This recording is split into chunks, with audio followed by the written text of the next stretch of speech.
Allopathy की दवाई जब पहली डोज खाते हैं ना, तो वो बीमारी थोड़ी बढ़ी हुई लगती है और फिर वो बीमारी जड़ से उखड़ जाती है।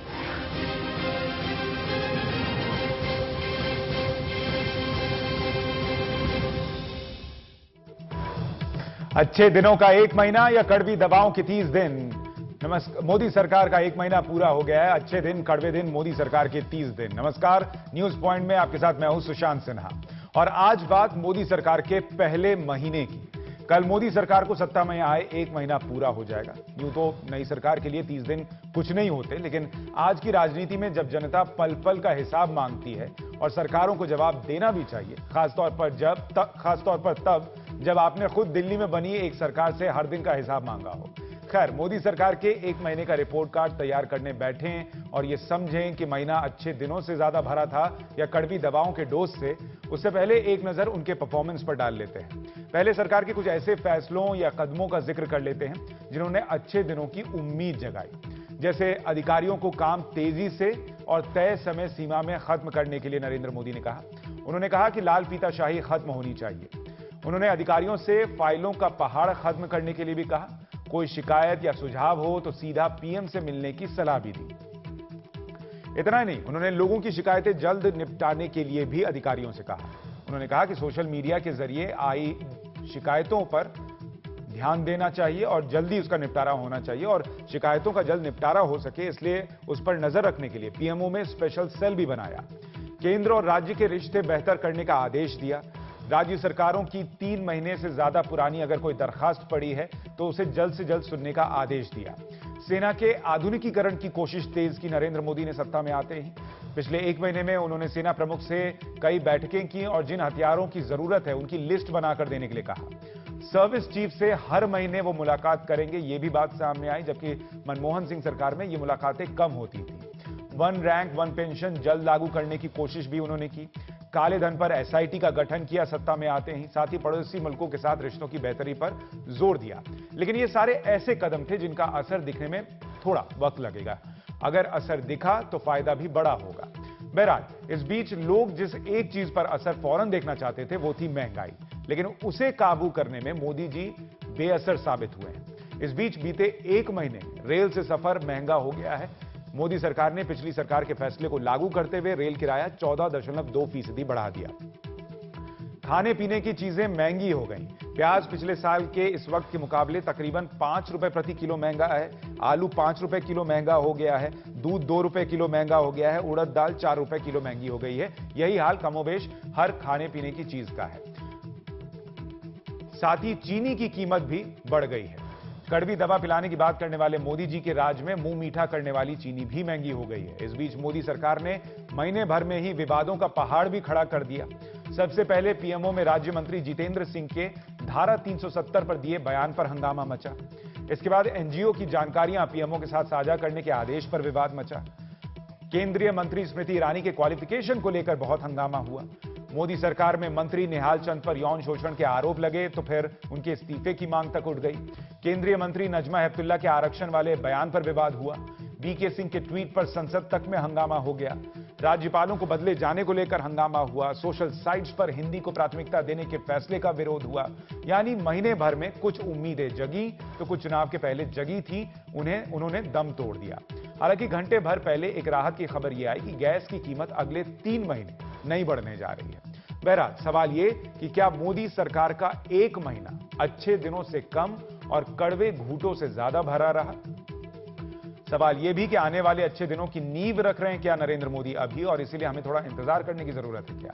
और सवाल यह भी कि क्या किसी सरकार को तेल, सब्जी और रेल किराए के पैमाने भर से मापा जा सकता है? इस पर चर्चा करने के लिए हमारे साथ कुछ खास मेहमान जुड़ रहे हैं। हमारे साथ परंजॉय गुहा ठाकुरता जुड़ रहे हैं जो कि अर्थशास्त्री हैं, हमारे साथ स्टूडियो में हैं। हमारे साथ आम आदमी पार्टी के नेता संजय सिंह भी जुड़ रहे हैं जिन्होंने 1 महीने सरकार दिल्ली में तकरीबन चलाई थी, 1 महीने से थोड़ी ज्यादा, और उनसे लगभग हर दिन ये सवाल पूछा जाता था कि उनकी सरकार क्या काम कर रही है। तो आज उनके पास मौका है कि वो मोदी के 1 महीने के कामकाज का रिपोर्ट कार्ड जनता के सामने वो अपने लिहाज से रखें। इसके अलावा हमारे साथ थोड़ी देर में कुछ और मेहमान जुड़ेंगे।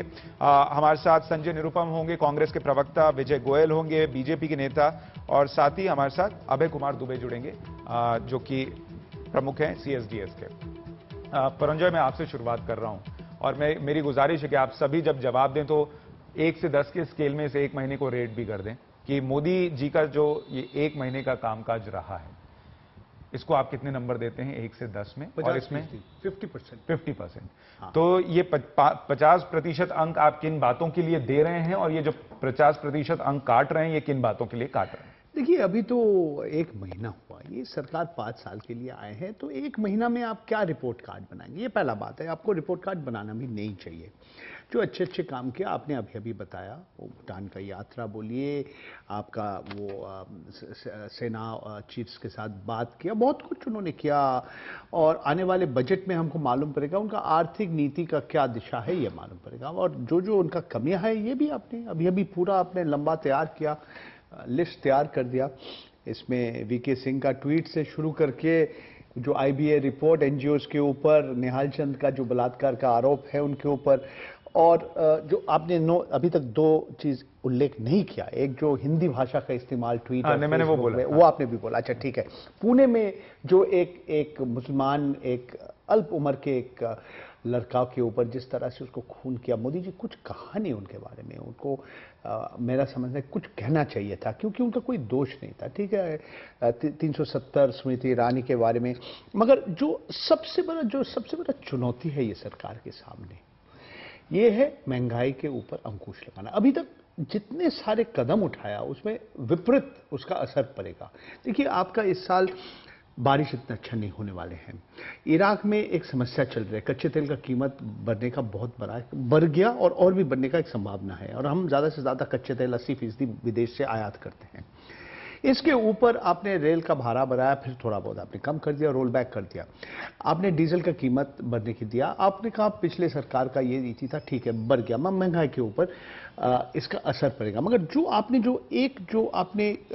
जो चीनी का जो चीनी का मिल्स और इनके ऊपर जो नया जो आपने जो जितने सारे कार्यक्रम आपने शुरू किया, और साथ साथ आपने जो किया कि सीमा शुल्क, कस्टम्स ड्यूटी जो आयात कर रहे चीनी, इसके ऊपर आपने रेट बढ़ा दिया। इसका यानी मोटे तौर पर जो मैं समझ पा रहा हूं, मतलब है कि चीनी का कीमत बढ़ जाएगा। कि आपने जो मार्क्स काटे हैं वो इस बात पर काटे हैं कि महंगाई पर नरेंद्र मोदी अपने भाषणों में लगातार बोलते रहे, वादा करते रहे, लेकिन अभी तक उस पर लगाम नहीं लगा पाए हैं, और थोड़े मार्क्स हो सकता है कि आप बजट के बाद दे दें, लेकिन अभी उस पर आप इंतजार कर रहे हैं। बहरहाल हमारे साथ कुछ और मेहमान जुड़ रहे हैं। विजय गोयल साहब भी हमारे साथ जुड़ गए हैं। सर, बहुत स्वागत है आपका एनडीटीवी इंडिया पर। मैं आपके पास आऊंगा, लेकिन उससे पहले थोड़ी और प्रतिक्रियाएं ले लूं और दर्शकों को हम बता दें कि हमने लोगों से भी फीडबैक मांगा था कि 1 महीने के नरेंद्र मोदी के कार्यकाल को, उनकी सरकार के कार्यकाल को लोग कैसे देख रहे हैं, उनके अंदर क्या भावनाएं हैं।